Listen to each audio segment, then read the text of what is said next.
예수를 믿는 신앙생활이라는 것이 무엇일까요? 바로 그것은 나를 구원하신 예수님을 따라가는 것입니다. 좀 구체적으로 표현하자면 예수님을 만나기 이전에 나의 그 옛사람 된 자기를 부인하고 각자의 십자가를 지고 예수 그리스도를 따라가는 여정이라고 할 수가 있습니다. 그러면 예수님이 가신 길은 어떤 길이었습니까? 바로 십자가로 가신 길이었습니다. 그 십자가의 길이 그분에게는 고난의 길이었지만 우리에게는 그게 생명의 길이었고 용서의 길이었고 화목의 회복의 길이 되었습니다. 신앙생활이 예수님을 따라가는 것, 예수님의 길을 따라가는 것이라는 그 이해를 갖는 게 굉장히 중요합니다. 그러니까 막연히 생각 없이 그냥 교회를 다니는 것만 가지고는 우리가 생명력 있는 그런 신앙생활을 할 수가 없습니다. 어떤 목사님이 질문을 했어요. 도대체 하나님이 왜 우리에게 하나뿐인 독생자를 보내주셔서 십자가에 달려 죽게 하셨을까요? 그렇게 질문을 했습니다. 그러자 어떤 성도님이 대답하기를 그러게나 말입니다. 이런 무관심한 태도로 우리가 신앙생활을 하게 되면 정말 신앙생활이 막연하고 의미도 없고 생명도 없는 그런 신앙생활이 될 수밖에 없습니다. 18년 전에 그 정말 유명한 미국 기독교 영화가 나왔었죠. 예수님의 순환을 다룬 그 The Passion of the Christ. 여러분 다 보셨을 걸로 압니다만 그 십자가에 달리신 그 한 장면만 무려 3주간에 걸쳐서 찍었다고 그러더라고요. 십자가에 달리신 그 장면 찍는데 3주간이 걸렸대요. 한국에 있는 한 성도가 이 영화를 보러 가려고 하는데 믿지 않는 불신자 친구가 생각이 나서 좀 전도를 하려고 자기가 그 친구 이제 티켓을 사가지고 야 내가 너 영화 보여줄 테니까 꼭 한번 나랑 가서 보자. 그래서 데리고 가서 영화를 이제 봤습니다. 그래서 내심 기대하기를 정말 이런 영화를 보고 이런 그 영화 속의 그 메시지를 접하고 정말 나도 한번 이제 예수 좀 믿어봐야 되겠다 그런 말을 좀 기대를 했었는데 영화를 보고 나와서 이 불신자 친구가 한다는 말이 야 사람 목숨 참 즐겨이? 그 말을 듣고 정이 뚝 떨어지고 정말 기가 막히다는 것입니다. 여러분 이러한 태도로 아무 생각 없이 정말 예수 그리스도의 그 나를 대속하셨다는 그것 그리고 내가 어떤 존재인가 라는 그런 진지한 성찰이 없이 신앙생활을 한다는 것은 사실은 그 의미 없는 죽은 신앙생활을 할 수가 있습니다. 다시 말씀드리지만 예수 믿는 신앙생활은 예수님의 뒤를 따라가는 것입니다. 예수님의 길을 따라가는 여정입니다. 예수님을 따르지 않으면 그것은 절망입니다. 왜냐하면 그분이 이렇게 말씀하셨어요. 내가 곧 길이요 진리요 생명이라. 그러니까 그분만이 길인 거예요. 그러니까 그분을 떠나서는 진정한 길이 없는 겁니다. 세상 사람들이 그것을 모릅니다. 예수를 믿으면서도 모를 때가 있어요. 그분만이 길이고 진리고 생명이라는 것을 모르기 때문에 지금 이 세상 가운데 일어나고 있는 것을 보세요. 그들의 삶 가운데 예수님이 길이었다면 그들이 예수님을 따라가고 있다면 지금 이러한 비참한 일들이 전쟁이 일어날 수 있겠습니까? 예수님의 길을 떠난 개인도 가정도 사회도 교회도 나라도 결국은 절망인 것입니다. 각자의 십자가를 지고 예수님을 따르는 것 그게 진정한 생명의 길이고 진정으로 사는 길입니다. 그렇다면 예수님을 따라간다는 것은 무슨 뜻일까요? 십자가를 지고 예수님을 따르는 것에 대한 오해가 좀 있어요. 십자가를 지고 예수님을 따라간다 하면 우선 그건 너무 고통스러워 너무 고난의 길이야 하는 그러한 선입견 그러한 오해가 있습니다. 그러니까 나는 못해 난 안 해 그냥 적당히 쉽게 그냥 뭐 예수 믿을 거야.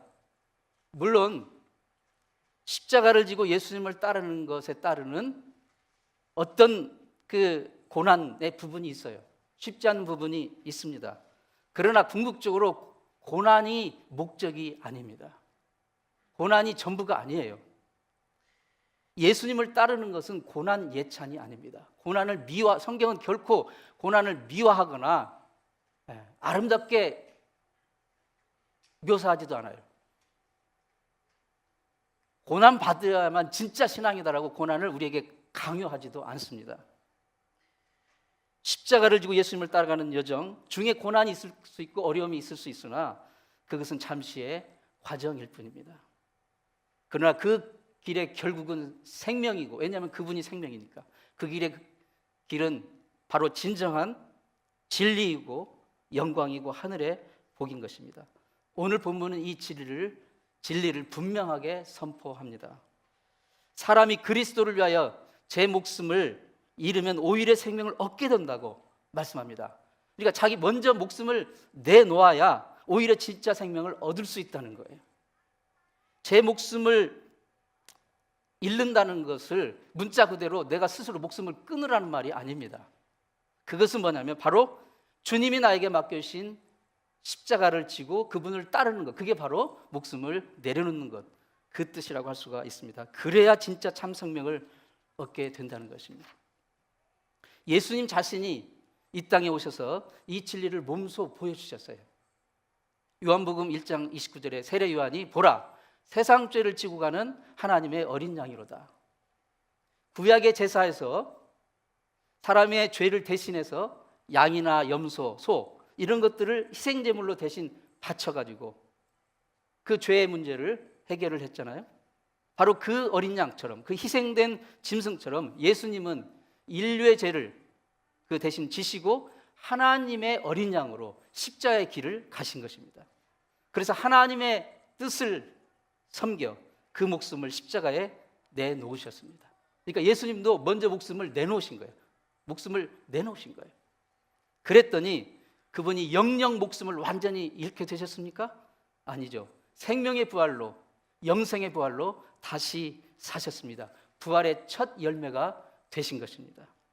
바로 예수 믿는 신앙생활은 바로 이 예수님을 따르는 길입니다.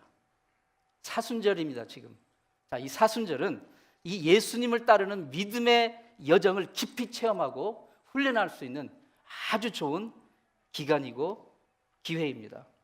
그래서 오늘 저는 이 자리를 빌어서 사순절에 대해서 설명을 드리고 이 사순절의 기간에 우리가 어떻게 예수님의 길을 따라갈 수 있는가, 예수님을 따라갈 수 있을 것인가 하는 것을 묵상해 보는 그런 시간을 갖기를 원합니다. 자, 사순절에서 말씀은 좀 많이 들어보셨을 거지만 좀 구체적으로 우리가 정리된 그런 개념을 갖게 되는 기회는 별로 없었을 것입니다. 사순절이 최초로 공식 결정된 건 뭐냐면 초대교회 때 초기 기독교 성도들은 어떤 생각을 가지고 있었냐면요, 예수님이 내가 가면 다시 오겠다고 그러셨어요.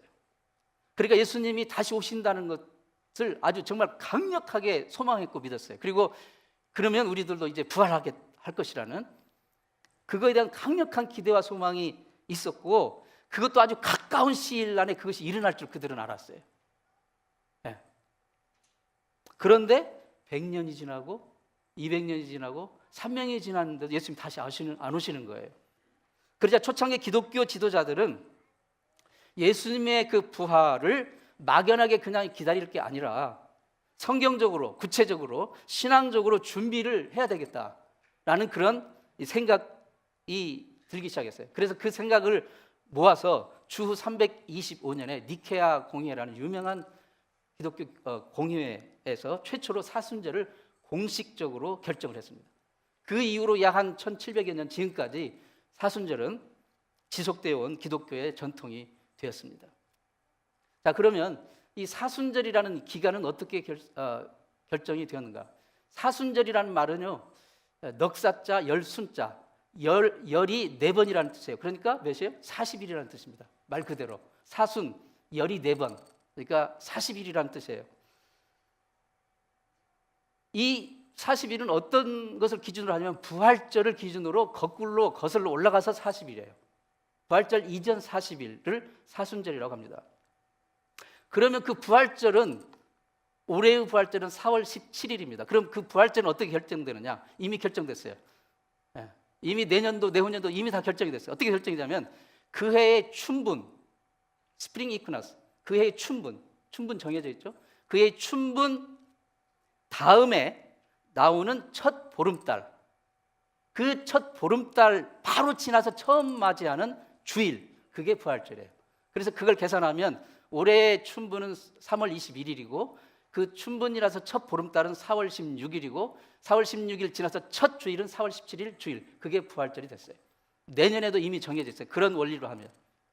그러니까 그 부활절을 기준으로 이전 40일이 사순절이에요.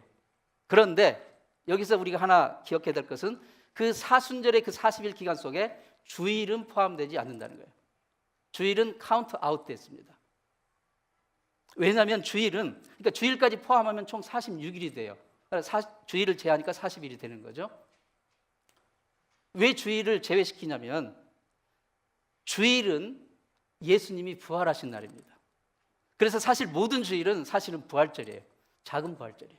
모든 주일은 예수님이 부활하신, 사망 권세 깨트리시고 부활하신 기념하고 축하하는 그런 부활절이기 때문에 주님의 고난에 동참하고 그 고난의 의미를 묵상하며 이제 동참하는 이 사순절의 기간에는 이 주일은 그 40일 속에 포함시키지 않는 것입니다. 그래서 올해 사순절은 3월 2일, 그러니까 지난주 수요일, 제 수요일, 애쉬 웬스데이, 그때로부터 4월 16일 토요일까지가 올해의 사순절이 됩니다.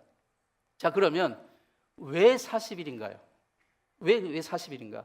성경에 이 40일이라는 숫자는 굉장히 중요한 의미가 있습니다. 특히 하나님의 심판과 고난과 연단과 훈련, 또한 큰 어떤 사명, 큰 일을 준비하는 그런 그 개념으로 상징적으로 등장하게 됩니다. 몇 가지 예를 좀 들어보겠습니다. 노아의 홍수, 하나님의 물로 심판하시는 노아의 홍수가 비가 며칠 내렸어요? 40일 밤낮을 내렸어요. 하나님의 심판으로. 모세가 시내산에 십계명을 받으러 올라갔을 때 그때 거기에 40일 머물면서 40일 금식을 했습니다. 모세는 2번이나 올라갔어요. 2번이나 금식을 한 거죠. 이스라엘이 애굽을 나와서 이제 그 광야 생활을 합니다. 그것도 40년입니다. 40.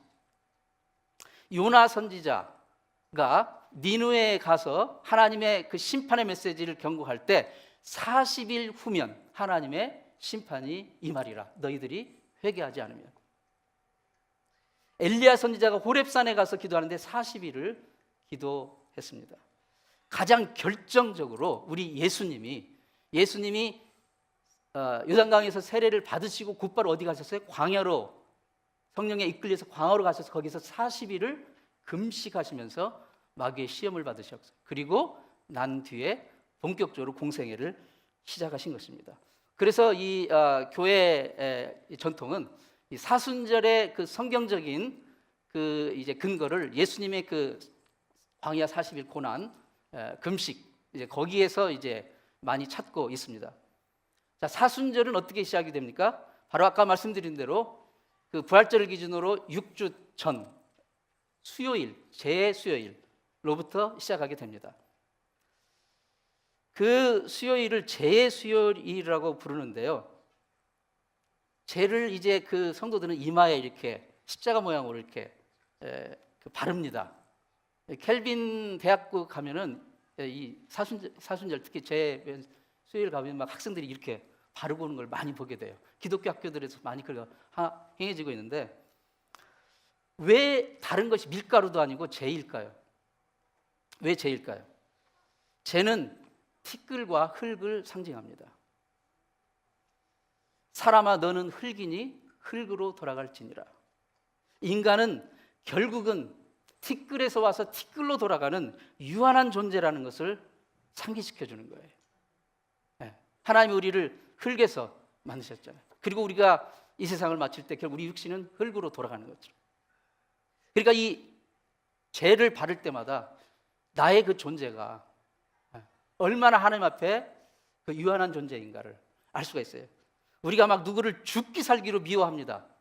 그런데 이 제 웬스데이 이 메시지로 보면 결국 너나 나나 한 줌의 죄인데 그런 생각을 가지면 그렇게 아둥바둥 할 필요가 없다는 것이죠.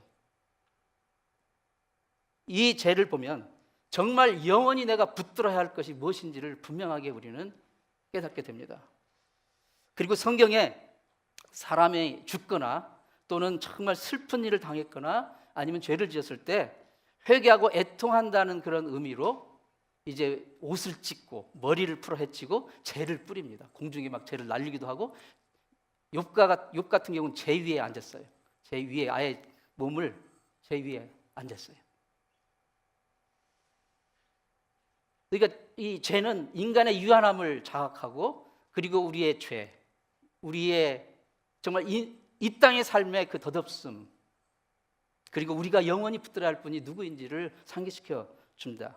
그런데 이 죄를 뭘로 만든 죄이냐면요, 아무 지푸라기나 이렇게 태워서 만든 죄가 아니고 그게 전통적으로 종려나무 가지를 태워서 만든 죄라고 합니다. 그러니까 그 종려나무는 뭐예요? 예수님이 예루살렘 입장하실 때, 그러니까 고난주간 마지막 주간에 그 종려주일 때 흔들었던 그 종려나무, 그것 종려주일 하고 그것을 이제 보관했다가 태워서 재로 해서 사순절 때 이렇게 바르는 전통이 있었다고 하는 것입니다. 그럼 사순절의 마지막은 뭡니까? 바로 고난주간으로부터 시작됩니다. 고난주간을 패션 윅 또는 홀리 윅이라고도 합니다. 성주간, 고난주간, 그리고 그 고난주간을 시작이 패션 선데이 또는 팜 선데이, 그러니까 종려나무 가지를 흔들어 예수님을 환영했다고 해서 종려주일이라고 부릅니다. 근데 그 마지막 이 고난주간은 사실은 예수님의 지상의 마지막 생의 마지막 주간이었어요. 그분의 삶의 마지막 시간이었어요. 그 기간에 정말 성경적으로 복음적으로 정말 중요한 많은 일들이 일어났습니다. 그 종려주일에 예수님은 예루살렘에 나귀를 타고 입성하시는데요, 사람들은 영문도 모르고 막 호산나 가지를 이 종려나무 가지를 가지고 호산나 찬송하면서 예수님을 환영했지만 예수님은 실은 그게 죽으러 들어가시는 거예요. 마지막 한 주간 보내시고 십자가에 달려 돌아가시는 것을 아시면서도 죽으러 들어가신 것이에요. 종려나무 가지를 흔들며 예수님을 호산나하고 환영했던 바로 그 군중들, 그 무리들은 나중에 며칠 뒤에는 예수님을 십자가에 못 박으소서, 크루시파이 햄, 십자가에 못 박으라고 외쳤던 바로 그 사람들이었던 것입니다. 예수님에 대한 잘못된 인식, 예수를 믿고 따른다는 것에 대한 인식이 없이 예수님에 대한 잘못된 인식, 예수님에 대한 헛된 기도로 흔들었던 그 종려나무 가지가 결국은 예수님을 십자가에 못 박는 우리의 죄를 상징하는 죄로 변할 수 있다는 것을 보여주는 메시지입니다. 그 고난주간에 마르다의 자매 마리아는 예수님의 발 앞에 값비싼 향유의 옥합을 깨트려서 예수님을 예배했습니다. 가룟 유다는 예수님을 배반하고 팔아 넘겼습니다. 예수님의 수제자 베드로는 예수님을 3번이나 부인했습니다. 유대 지도자들은 부당한 방법으로 예수님을 정죄했고 로마 권력자들은 부당한 재판으로 예수님을 사지로 몰아냈습니다. 성목요일에 예수님은 최후의 제자들과 함께 최후의 만찬을 가졌고 그 자리에 예수님은 직접 제자들의 발을 하나하나 씻어주시는 세족식이 있었습니다. 그 목요일 저녁 만찬을 마치시고 예수님은 겟세마네 동산에 가셔서 땀방울이 핏방울 떨어지듯 기도를 하셨고 그 목요일 저녁에서 금요일 아주 동트기 이전 이른 새벽에 예수님은 로마 병정에 의해서 체포되셨고 그리고 이때 제자들은 다 무서워서 뿔뿔이 흩어졌습니다. 그리고 금요일 오전에 예수님은 재판과 고문과 그리고 매맞음 끝에 사형 선고를 받으셨습니다. 그리고 금요일 아침 9시에 예수님은 십자가에 달리셨어요. 그리고 그로부터 6시간 동안 계속 십자가에 달려 계시면서 모든 물과 피를 다 쏟으셨습니다. 그리고 오후 3시에 운명하셨습니다. 그리고 금요일 해지기 전에 돌로 판 무덤에 장사되었습니다. 유대인들은 해지기 전에 장사를 치러요. 그리고 유대인의 안식일인 토요일은 무덤에 계셨습니다. 그리고 주일날 새벽에 우리 주님은 사망 권세 깨뜨리고 부활하셨습니다. 이게 사순절의 모든 스토리입니다. 그런데 이 고난에 대한 좀 오해가 있어요. 사순절은 예수님의 고난과 죽음에 대해서 우리가 깊이 묵상하고 바로 그 예수님의 고난의 대가로 내가 구원받은 자로서 나는 어떤 삶을 이제 살아야 될 것인가 하는 것을 깊이 생각해 보는 절기인데, 예수님의 대속의 고난에 대해서 진지하게 생각해 보는 것은 중요하지만 고통의 측면만 너무 우리가 지나치게 강조를 하고 부각하면 안 됩니다. 예수님이 얼마나 아프셨을까? 얼마나 아프셨을까? 예수님이 그렇게 아프시고 고통받으셨으니 나도 좀 고통받아야 돼. 고통스럽게 막 금식을 하고 막 고통스럽게 새벽에 일어나서 새벽 기도를 일부러 막 고통스럽게 막 성경을 팔이 아프도록 필사를 하고, 내가 육신적으로 막 고통을 느끼고 고난을 받아야만 신앙이 좋고 사순절을 제대로 지키고 있는 것이라는 착각을 할 수가 있습니다. 고통 자체가 신앙의 목적이나 수단이 되어서는 안 됩니다. 어떤 고통이나 육체적인 극기 인내를 통해서 어떤 경지에 이르려고 하는 그런 것들은 세상 종교나 미신에 가까운 것이에요. 물론 예수님의 길을 따르면서 수반되는 고통과 아픔이 있어요. 하지만 그 자체가 목적이 되는 것은 아니에요. 그것은 오히려 나를 비우고 자기를 부인하고 십자가를 지는 자기 비움의 영성을 훈련하는 그런 시간이 되어야 됩니다. 수요일에 이마에 죄를 바르고 기도하며 금식하고 구제와 선행을 행해왔습니다. 이 세 가지의 공통점은 자기 비움입니다. 자기 부인이에요. 이마에 죄를 바르면서 나라는 존재의 유한함, 인간이 흙에서 와서 흙으로 돌아간다는 이 존재임을 자각하고, 그리고 금식을 통해서 육신의 그 본능을 억제하며 하나님께 집중하고, 그리고 또 구제와 선행을 통해서 나의 이기심을 벗어나 내 자신의 아픔뿐만 아니라 내 가족의 아픔, 내 이웃의 아픔, 내 공동체의 아픔, 사회와 이 세상의 아픔, 그리고 하나님이 창조하신 이 자연의 아픔에 공감하며 그 피로를 살펴주고 채워주는 그런 시간이 될 때, 그게 진정한 사순절의 정신이고 우리가 지켜야 될 것입니다. 사순절의 중요한 목적이 있습니다. 그것은 사순절은 사실 독립된 절기라기보다는 영광스러운 부활절로 나아가는 부활을 준비하는 그런 시간이라고 할 수가 있습니다. 이 부활절에 행해지는 가장 중요한 요소 중에 하나가 바로 세례식을 하는 거예요. 세례식을. 예수님의 부활과 그리스도인의 세례는 아주 밀접한 관련이 있습니다. 예수님의 부활을 통해서 주어지는 새로운 생명과 그리고 세례를 통해서 그리스도인으로 하나님의 자녀로 새롭게 태어나는 바로 그것이기 때문입니다. 세례는요, 지금 제가 광고에도 세례 이제 받기 원하는 분 신청하라고 광고를 냈지만 이 사순절의 기간에 세례를 준비합니다. 그러니까 세례는 금방 이렇게 되는 게 아니에요. 준비하는 그런 기간이 필요합니다. 이 사순절의 기간에 전통적으로 교회는 세례를 받기 위해 준비하고 세례 대상자들을 교육합니다. 교육해요. 그리고 세례의 의미가 무엇이고 세례를 통해 예수 그리스도의 사람이 된다는 그 의미가 무엇인지를 깊이 묵상하고 이제 세례를 준비하는 거예요. 이미 세례를 받은 분들은 이 기간 동안에 남은 이미 세례를 받았지만 내가 예수 그리스도 안에서 나의 정체성이 무엇인지를 다시 한번 묵상하고 그리스도의 길을 따르는 것이 무엇인지를 공감하는, 다짐하는 그런 시간을 갖게 되는 것입니다. 사순절을 지키는 우리의 마음가짐과 그리고 실천 방법을 좀 생각해 보기 원합니다. 하나님을 모르는 사람에게 고통은 고통 그 자체입니다. 그러나 예수 그리스도를 믿는 우리에게는 사순절의 고난은 고난으로 끝나는 것이 아니라 부활의 승리와 소망을 향한 소중한 여정이라는 것이에요. 이제 40일은 단순히 어떤 그 행사나 어떤 의식을 형식적으로 치르는 시간이 아닙니다. 이 시간은 우리의 죄와 허물이 무엇인지에 대한 진지한 고민을 하는 그런 시간입니다. 예수님을 십자가의 처참한 죽음으로 이르게 한 그것이 과연 무엇인가? 일주일 전에 종려나무 가지를 흔들며 환호하던 그 사람들이 며칠 만에 어떻게 그렇게 예수님을 십자가에 못 박으라고 고함치는 무리로 돌변하였을까? 이 물음을 우리는 우리 자신에게, 나 자신에게 진지하게 묻는 게 중요합니다. 우리는 어쩌면 일상생활 가운데서는 예수님 믿습니다. 예수님 어서 오세요. 예수님 나의 왕이십니다. 나의 주님이십니다. 라고 고백합니다. 그런데 조금만 살면서 수가 틀려도, 조금만 내 기대가 어긋나도 예수님이 이거 해주셔야 되는데 당장 안 해주시는 것 같고, 그렇게 되면 우리는 언제든지 예수님을 십자가에 못 박으라고 외치는 그 무리 중에 낄 수 있다는 것이에요.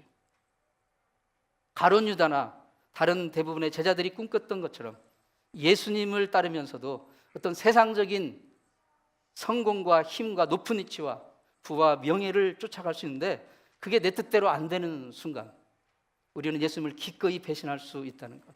내가 바로, 다른 누구가 아니라 내가 바로 종려나무 가지를 흔들었던 무리 중에 한 사람이었고, 내가 바로 예수님을 십자가에 못 박으라고 외쳤던 그 무리 중에 한 사람이었다는 것을 깨달을 때 우리는 십자가에 못 박혀야 할 그 내 죄가 무엇인지를 온전히 절감할 수가 있는 것입니다.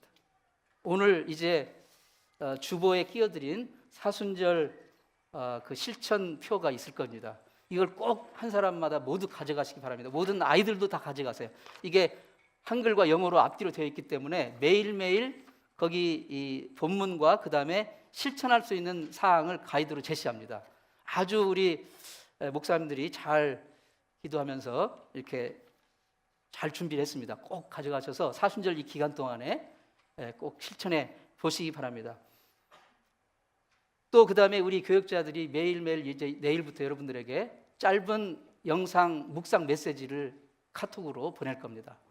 그것을 보시면서 또 이 사순절 실천표를 하시면서 예수님을 따라간다는 것이 무엇인지 그것을 실천해 보면서 이 사순절 여정을 보낼 수 있기를 바랍니다.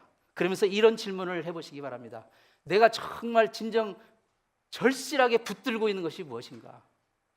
그리고 나는 진정 예수님을 따르고 있는가? 왜냐하면 그게 예수님을 따르는 것, 그게 아니면 신앙생활 하는 게 아닌 거예요. 예수님을 따르고 있는가? 예수님을 따르는 데 있어서 내 발목을 잡고 있는 것이 무엇인가? 주님은 제 십자가를 지고 나를 따르라 하셨는데 내가 져야 할 십자가는 무엇인가? 그리고 내가 품고 있는 세상의 기대들은 무엇이고, 그리고 진정 예수님이 나에게서 기대하시고 원하시는 그것이 무엇인가? 나의 삶을 통해서 우리 주님이 하려고 하시는 일은 무엇인가? 이것을 깊이 묵상하고 깨달을 수 있는 그런 정말 뜻깊고 복된 이 사순절 여정, 주님을 따라가는 그런 여정 되시기를 축원합니다. 기도하겠습니다.